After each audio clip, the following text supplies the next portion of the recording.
ubu rero ababyeyi abanyeshuri bari kwibaza batese ko amanota atangajwe turayabona dute? Ni ibisanzwe ni ukujya ku rubuga rwa NESA hanyuma barahasangaho aho bararebera amanota.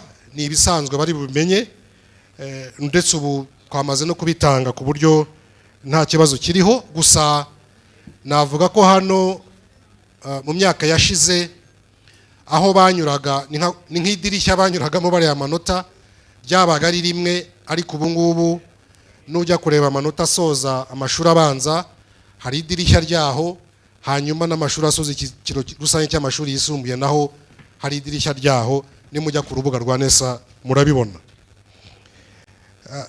Tugana rero ku musozo, nuko nubwo tuba twakoze uko dushoboye kugira ngo ibi bizamini bikorwe mu mucyo, dukosore neza ndetse tunashyira abanyeshuri mu myanya, ariko ntihabura wenda abatanyurwa.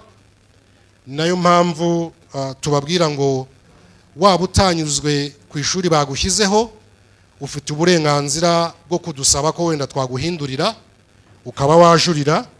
Ibyo nabyo biremewe.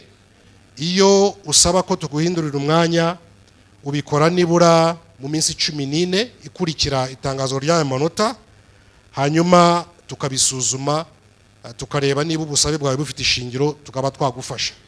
Gusa nanone ndagira ngo umenyeshe ko ubusabe bwose mutugejejeho busaba guhindura umwanya atari ko bukunda, kuko akenshi na kenshi imyanya muba musaba ntabwo ibiboneka.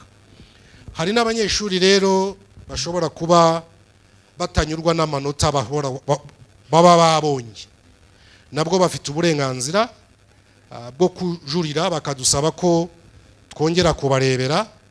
Nabo rero barabikora, byose binyura muri system y'ikoranabuhanga ihari kandi bose turabasubiza.